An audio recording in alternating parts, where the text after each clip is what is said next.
Okay, hey everyone, this is Joan, founder of Openfort. I'm here today with Aniol from Web3 Startups. Yes. How are you doing, man? All good, all good. I mean, really excited to be one of the first of this interesting series. Nice. Yeah, appreciate you coming around. For those you don't know, Aniol is also based in Barcelona, like myself. We date back to probably a couple of years ago. Yeah. I've seen him work in a previous company. I see him work in the current company. We've done a couple of projects together, so very excited to get him in the podcast. So yeah, Yeah. to start, why don't you just tell us a little bit about yourself, how you get into your current project and your current adventure? Yeah, sure. So I'm here representing our agency. We're called MyWeb3Startup. Basically, a Web3 development and design agency that basically has worked with hundreds of companies at this point in the blockchain and crypto space. Basically, our most of our clients are like DC-backed startups that are building any kind of like Web3 product. And basically, they need support any point, really. Can be design, can be development, can be both. That's basically where we come in, and we really like to help them grow in the space. Yeah, awesome. I mean, I think like one of the most exciting parts for me to get you in the podcast is, I think like a lot of content out there revolves around products and people building products, but there isn't much thing around, also like other dev shops, consulting firms, just like supporting and bringing like the know-how that some product teams might lack at a specific time, right? So why Web3 consulting? Like what caught your attention? What are you like? Yeah, why joining such a prospect? Yeah. Yeah, I mean, and it's a valid question, right? Why would you go into consulting? We all know how it is, but like, again, we really like to help people.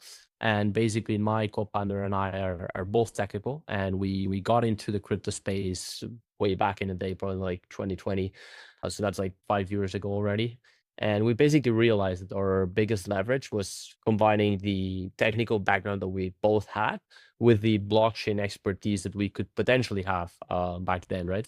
So we started doing is basically offering consulting services. Obviously, first it was way different than now, but yeah, our services have always been helping other companies build meaningful and like big projects in the Web3 space. And obviously, beyond the technical knowledge, nowadays we also understand the industry. We know what users expect from a Web3 product.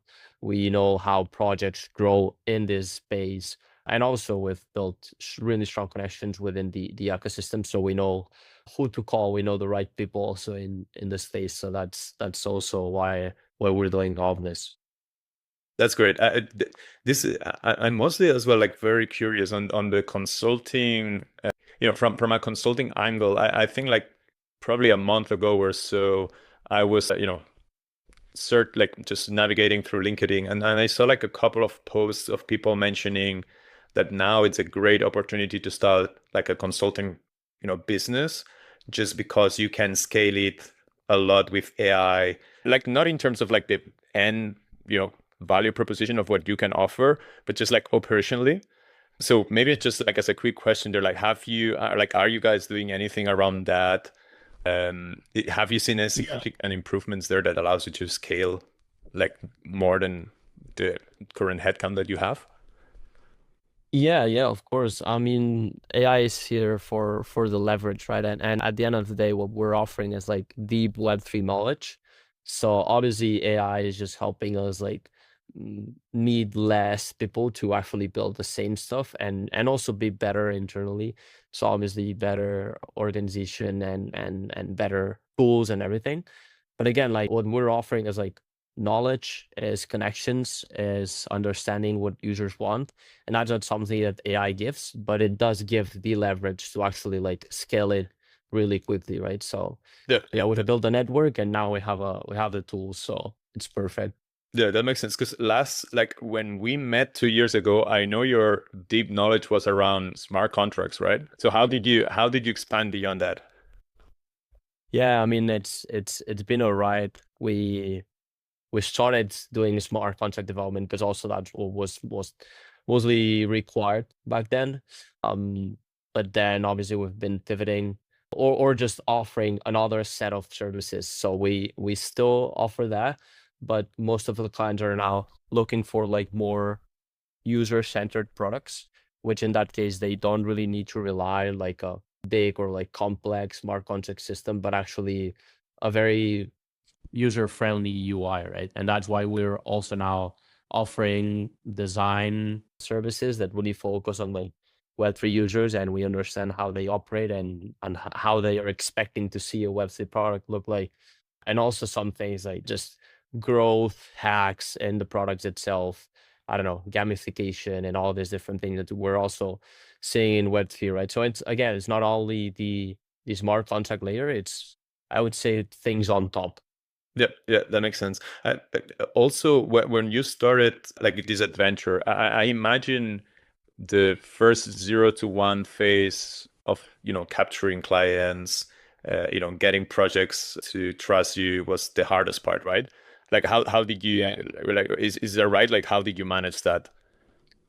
Yeah, it's definitely right. We actually started like freelancing smart contract development. That was like our first technical like blockchain service that we offered. And then from there, obviously started landing our first clients, which obviously at first they only had to trust in like our words. We couldn't show much, so we're just showing how much we cared about the products. And they saw that, they trusted us. We started building our first smart contracts for them. And then from there, obviously, we started expanding our services, right? Because they not only needed smart contract development, but then they also needed the integration of those smart contracts with the website. So that's when we did full stack development. And then they also needed design in some cases. So that's when we also expanded into Web3 design. So we started like offering all these different services, and to the point where now we're like basically like a full stack agency capable of developing and designing any like complete Web3 product from the user to back to the end of it. Nice. What's been like the most rewarding part of this journey, like of building this type of products? Because I can imagine like me building a product is kind of like, oh nice, now we can do this, right? Like, oh nice, now this you know person or like this user is able to unlock these new features. What is it for you? Yeah, I mean, I would say that even if it doesn't look like it, when you're consulting or offering services for others or other companies, it might feel like it's not your product, but that's exactly what we really like, and what gives the most value to us is like we actually feel like the product is ours. So what the best, like how we actually enjoy is when the actual project goes well, because we've put like all the work into building something that is that we feel like it's ours, right? So when it then everything goes well, it has traction, it has the users, then it's really rewarding. So that's when I would say we really happy with our work is when they do a good job with the go to market side of things, and we're all happy with the product we've built. Right, because the other side of the coin is when you get no traction after a Yeah. product is delivered. Okay. Do you then you do like that? Yeah, go ahead, go ahead. No, it's like it's that's literally the less rewarding part. Like again, when you're pouring everything into the product, you can get like a really good result where you have hundreds of thousands of users, which luckily we've done a couple times. Um, but then on the less rewarding side is like you're pouring all your energy into a product and then it has no users because whatever other reasons has happened. And the product works great, but it just didn't work on the go to market side of things. So Yeah. that's obviously the two sides of the coins are, as you were saying. Yeah, yeah. Is it normal to add like a follow-up, let's say, feature in the contract with like your client to say, okay, we tried this once, we have another idea, we can do this for, a little bit of like extra time for like cheaper amount? Like does something like this usually work? Yeah, I mean, what usually works, obviously, as any sort of, but specifically on the Web3 space, you really need to test stuff, right? So obviously, we're always focusing on a small MVP first, and what we pour everything into a very simple MVP that has the most basic features. It doesn't need to have 1,000 things, just straight to the point. And then from there start building, and that's what also clients really like, because they can start teasing their communities, because that's how we usually work in Web3, right? It's all based in communities. So Yeah. start teasing them with a small product, and then that's when we come up with all the other features, which usually are actually thought of at the start, as it just planned in different phases. So you only build the first basic stuff, but then you actually know, okay, what's next steps in the roadmap. So then you can actually build those for the client if the product goes well and if they really want to keep building it. So that's how we usually do it. Yeah, that makes sense. Is there anything that you would do different now with, like this 1, 2 years of experience? Yeah, I mean, classic question, right? And also classic answer, like we wouldn't change anything, because that's obviously how we've got to the point here and where we are today. Obviously, there's like some mistakes we would have avoided, especially with like hiring people, because we have a fully remote team based all in Europe.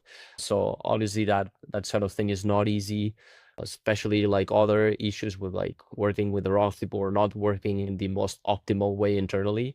We've learned a lot in those 4 years that we've been doing this. But again, like obviously those have also shaped us how we are working today. So if we would have not done those mistakes, probably we would not be here. So yeah, classic, but Yeah, no, it makes sense. it just the truth, yeah. If there's like anyone starting their own dev shop, like what advice would you give from those mistakes? What's something like that you think would shortcut their learning? Yeah, I mean, again, I think one of the most important things that we offer is that we really care about the product that we're building. So if I would be trying to start, I would definitely make sure that you care about the products that you're building, and obviously choosing the correct people to work with it. Because in the Web3 space, like obviously there's a lot of big profits and a lot of scammy projects. So Right. make sure that you're working with the correct people, that your clients are here for the long run, and that they are also cared about the product that they're building, right? If you have those two, the products usually are successful in this space.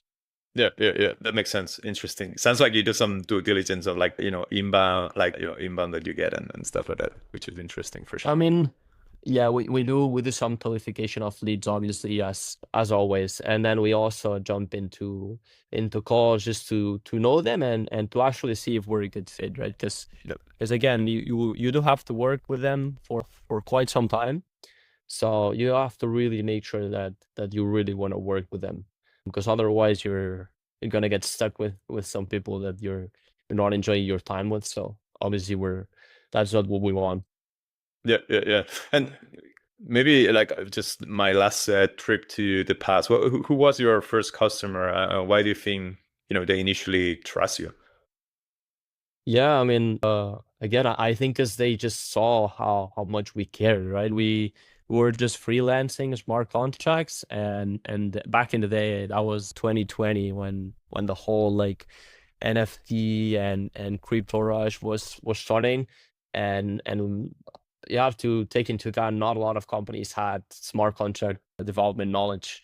Basically, no one had, right? Yeah, So that's where we started to take leverage of that, and they trusted us. They saw that we really cared, that we were really interested in building the smart contracts. No one was offering those services, so that's also something that helped. But yeah, we did a good job there, and then from there we started using that as testimonial, and then start building connections in the space. And obviously the Web3 space is not a big world, so yeah, it's quite simple to build a couple connections. yeah, yeah, yeah. That's super interesting. I think I just came up with like an follow-up question on this. It sounds like, developing smart contracts was like the supply constraint at the time. Like no one knew how to mine that much. What would you think it's the constraint these days? Yeah, I mean, obviously, in the blockchain space, a lot of people have learned a lot, and we're not at the same point we were back in 2020. So I would say definitely the edge is finding whatever is not being offered right now. It probably would not be on the smart contract development side of things, but it would probably be on the go-to-market side of things, because that's also something that projects are really struggling right now, still in 2025, or probably relying on AI to build something in Web3, some kind of like also combination of both. So yeah, definitely like finding an edge should be the first step for a dev shop, because also that's what we did, and it definitely worked. So I feel like the go-to-market one is like the never-ending story because in my intuition here, like once someone finds a like a very successful go-to-market, they either keep it to themselves or if someone else comes, they figure it out, and then like there's no longer an alpha, right? Like investing in the market, yeah. right? Which Yeah, exactly, Lauren.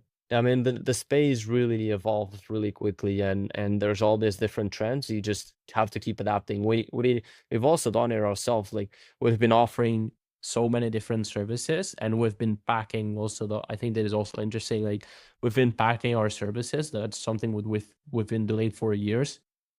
Basically, we try to spot trends in the space, and then we try to pack it so that clients don't when they don't have a specific requirement, we try to pitch something that's working in the space, correct?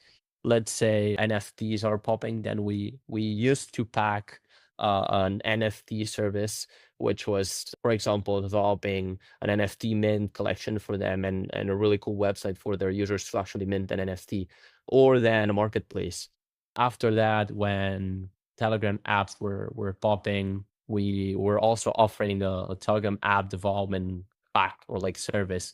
So that's also something really interesting, because the space moves so fast.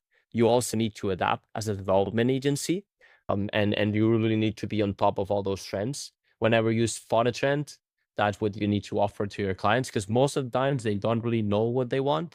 So that's also, I think, one of the most important things and that we do, and what clients really like, is that we also try to suggest a lot of stuff for them, and they really do enjoy that. So yeah, that's another one.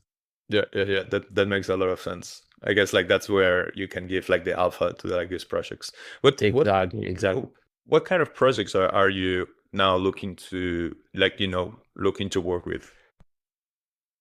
Yeah, I mean, we were helping any project at any stage. I would say it's usually VC backed, just because they have the resources, and they do want to spend the time to actually build something meaningful.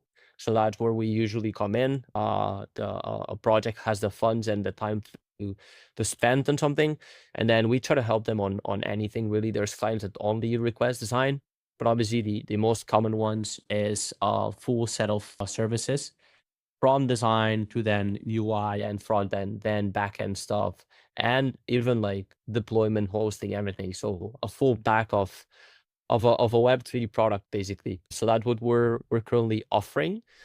Clients can be anything on the Web3 space. Really, we're seeing, obviously it's really based on the trends, as I would say, but it's usually either real world assets or gaming or crypto, or yeah, any of those. But it's really something that change very often. So Yeah. Interesting. Okay. And like this, yeah, I mean, those that you reject are probably like it's part of like tell a little bit more on like how you do this screening there, like what type of projects you usually don't pass the bar that looking to work on. yeah, I mean, one easy spot is like we want to launch a token, but then it's not only that, but actually that combined with like not having clear vision on what they want to build. And they really, when you can see they're only focused on wanting to launch a token, but not focused on what comes after that, that's already a big red flag that we always try to spot, because obviously we do get a lot of requests on token launches. And obviously on the development side, that's something we do offer. But again, then if you're working with those kind of people, that's something you would not get a lot of value back, Yeah. or you can even get into into some trouble. So we don't want to work with those kind of projects, and we do those bit of like a due diligence, you could say, Yep. when having those intro calls, basically trying to see what they're building. But again, we do want to find, and what we try to spot is, are they really looking to build something in the long term? Do they have plans on building like a set of products for their community, or a set of cool features, or do they want to innovate in the space? Or you can see if they're just only looking for that token pump and dump, you know? Yeah, yeah, yeah. That makes sense. Maybe my last question here to wrap you up. Are you guys currently hiring by any chance? I mean, we have this classic approach for like, we're always hiring, but we don't have any open spots. So yeah, we're always trying to grow our team, and that also pushes us to find more clients. Obviously, it's like for us, because it's an agency. It's like this circle where you hire more people, and then you close more clients, and then you just keep getting bigger and bigger. And we've always been growing since the start. We're a team of more than 10 people already. So at this point, yes, we do hire development, because obviously it's not easy to find Web3 developers also. So any Web3 developers, feel free to send me a message. That's great. Well, what's the one feature that you know you um you care, or like that you want to see in a in a new hire? I mean, I think that is really classic nowadays, but obviously understanding product and understanding user experience, it's really easy to just stick to the basics of the technical side of things. And now with AI, it's also really, let's say, it's easier to just deliver the basics of development. But AI doesn't know how a user behaves, or doesn't know what works in a UI, correct? So obviously that's more for the front end developers. But I do think that also any full stack or any backend developer should also know the basics of how does a user behave in a platform, especially in Web3, because as I said, it's really specific. So that's something that we always try to look. And obviously, if they have their skin in the game, they're familiar with crypto. They know what's moving in the space. They're up to date with basically how the space is evolving. That's also a bonus point there, because we know you will understand the project that we bring in. You will understand what clients are looking for as well. So that's, yeah, that would be like the perfect fit. Yeah, that's great. That's great. I mean, yeah. I mean, where can people find you? Where can people connect with you? Yeah, obviously they can connect personally with any of my socials, especially LinkedIn. But the agency website is myweb3startup.com. So that's where you guys can find us. My Web3 Startup, really simple name, easy to find. So yes, you guys can check who we've worked with, what we've dealt in the past, how we are actually collaborating with Openfort as well. So yeah, really, really interesting stuff you'll find there. Nice. Awesome, Aniol. Well, thanks a lot for spending the time with me. It's been a great chatting. Yeah, yeah, no, thanks for the invite. See you around. Thank you. Bye bye. Bye. Spanish.